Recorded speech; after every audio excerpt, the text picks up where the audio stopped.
আমরা যখন রাস্তার এই পারে চলে আসছিলাম আধা ঘন্টা আগে, তো এসে দেখি পানিতে এই রাস্তাটা তলিয়ে গেছে। এই রাস্তাটা হচ্ছে টাঙ্গাইল নাগরপুরের আগতগয়টা। তো আমরা চলে আসছিলাম ওই পারে। তো ওই পারে থেকে ফেরার পথে আমরা মোটরসাইকেল নিয়ে চলে আসছি। এখন দেখি রাস্তাটা একেবারে তলিয়ে গেছে আর রাস্তাটা একেবারে ভেঙে গেছে। এখানে একেবারেই বুক পানি হয়ে গেছে ছোটদের। তো ওরা আমাদের দেখাচ্ছে যে কত পানি হয়েছে। আমরা কিন্তু একেবারে এই রাস্তাটা একেবারে শুকনো দেখে গেছি। দেখার পরে আমরা ফেরার পথে দেখি একেবারে পানিতে তলিয়ে গেছে। তো আমরা এখন কি করব, মোটরসাইকেল নিয়ে খুবই বিপদে পড়ে গেছি।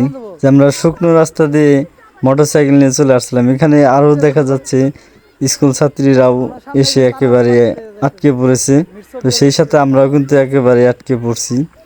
মানে একটু একটু পানি, আমরা যখন এখান থেকে গেছি তখন দেখেছি কোনো রকম পানি উঠা উঠা ভাব, কিন্তু ফেরার পথে দেখি একেবারে পানিতে তলিয়ে গেছে। তো আমরা কিভাবে ফিরবো আসলে টেনশনে পড়ে গেছি।